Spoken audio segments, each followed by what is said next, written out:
அப்படினா husband and wife வந்து வெளியில எங்கயாச்சும் போயிட்டு ஸ்டே பண்ணிட்டு வர மாதிரி. ஹனிமூன் மாதிரி. அப்படி பச்சையா சொல்ல முடியாது, ஒரு யூகமா சொல்லலாம். நீங்க எங்க போகணும் பிளான் பண்றீங்க பேபி மூனுக்கு? டெல்லி கண்டிப்பா போகணும்னு பிளான். ஓ, ஏன் பேபி மூனுக்கு டெல்லி? வெயில் பொளக்குங்க. இப்ப ஐ டோன்ட் கேர்.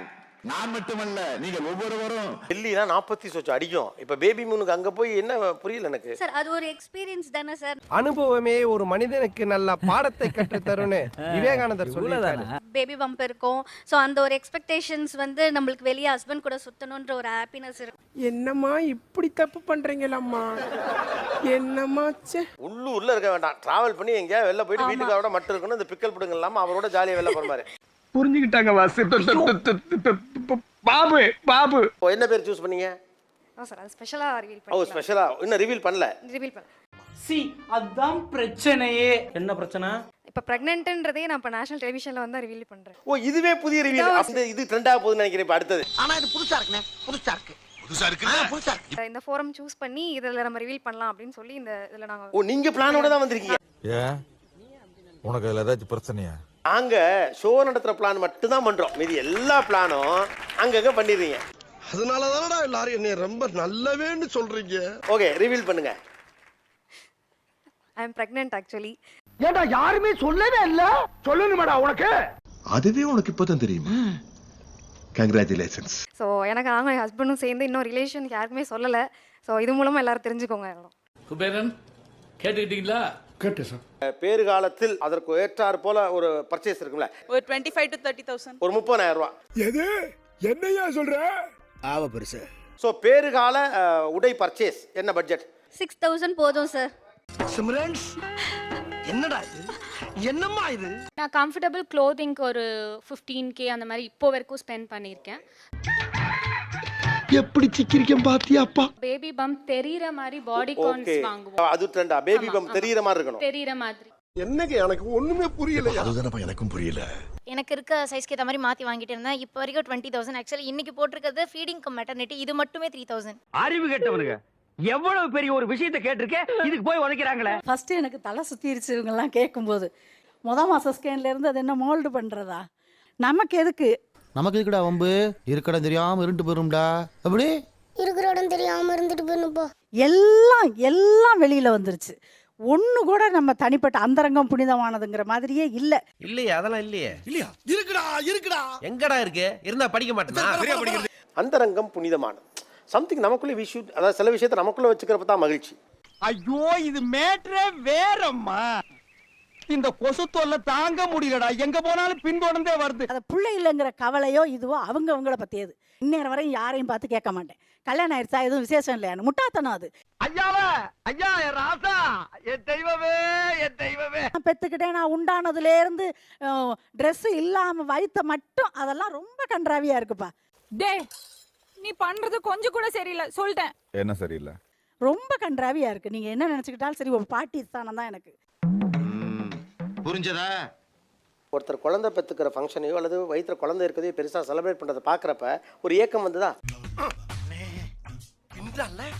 நிறைய போறான்டா. இப்போ நீங்கள் அது மாதிரி பண்ணுனா உங்கள் சம வயது ஒத்த இன்னொரு குழந்தைக்கு காத்திருக்கிற ஒருத்தருக்கு அது அந்த உணர்வை தராதா? தம்பி, இது மாதிரி 4 பேர் கேள்வி கேட்டிருந்தாங்கன்னா நாங்க திருந்திருப்போம் தம்பி.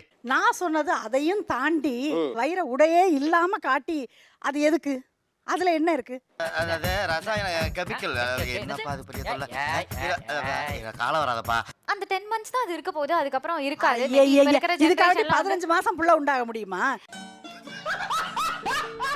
அதாவது நான் என்ன சொல்ல வரேன்னா, நீங்க மேபி உங்களுக்கு ஒரு 5-6 பசங்க இருந்திருக்கலாம். அந்த ஜெனரேஷன்ல எனக்கு 3 தான். எனக்கு மனசே கேக்கல. நான் கூப்பிட்டு கேக்குறேன், எம்மா என்னம்மா இது? புரியலையா உங்களுக்கு? அப்ப அந்த போட்டோ ஷூட்டும் இதுவும் ஒண்ணா? வயிறை மட்டும் எடுக்கிறதும் தேவையில்லாத ஐடியாலாம் கொடுத்துட்டு நம்மள இறக்கி விட்டு வெடிக்க பார்க்கறானே. இவங்கிட்ட போய் நான் என்னத்த பேசுவேன்? உடை இல்லாம அந்த வயிறை மட்டும் எடுத்து காட்டுறதும் அந்த போட்டோ ஷூட்டும் ஒண்ணா? நீ கேட்ட ஒவ்வொரு கேள்வி என்ன செருப்பால் அடிச்ச மாதிரி இருக்குடா. ஃபேண்டசி போட்டோ ஷூட் தான். அது எல்லாமே பாக்குற கண்கள்ல தான் இருக்கு. அதுக்கு பதிலே இல்லப்பா. பாக்குற கண்ணுன்னா அதுக்கு பதில் இல்ல. சரி இதுல எங்களுக்கு விமர்சனம் இருக்கு, இவ்வளவுதான். ஓகே, அது அவங்க ஒபினியன். ஒண்ணுமே பண்ண முடியாது. நான் இதே அப்புறம் என்ன நீங்க வந்த வளர்றத பாக்குறதே ஒரு அழகு தான். அது ஒவ்வொரு டைமும் போட்டோ ஷூட் எடுத்து அது ஒரு ஓவரால் பிக்சரா பாக்கும்போது ஐயா அதுக்கு என்னப்பா பண்ண சொல்ற?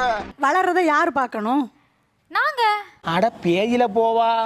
இதெல்லாம் சரியில்லை. நீங்க உங்க போட்டோ எடுத்து நீங்க பாருங்க. புருஷன் பார்த்துக்கிட்டு தான் இருப்பாரு. ஊர் ஏன் பார்க்கணும்?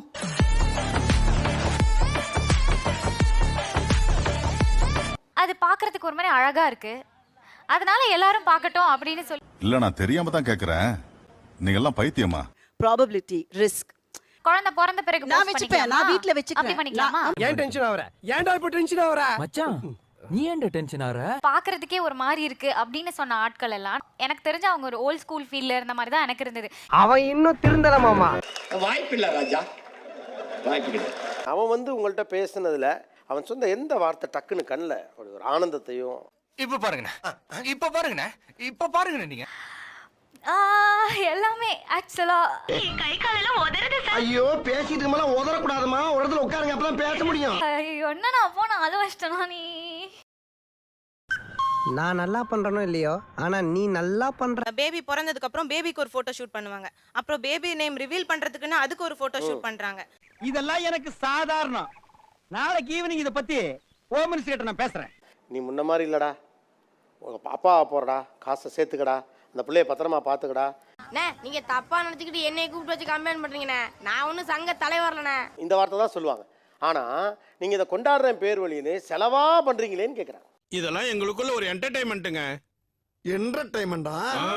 கடனை விட சேவிங்ஸ் அதிகமா இருக்குங்கிறவங்க எவ்வளவு பேர்?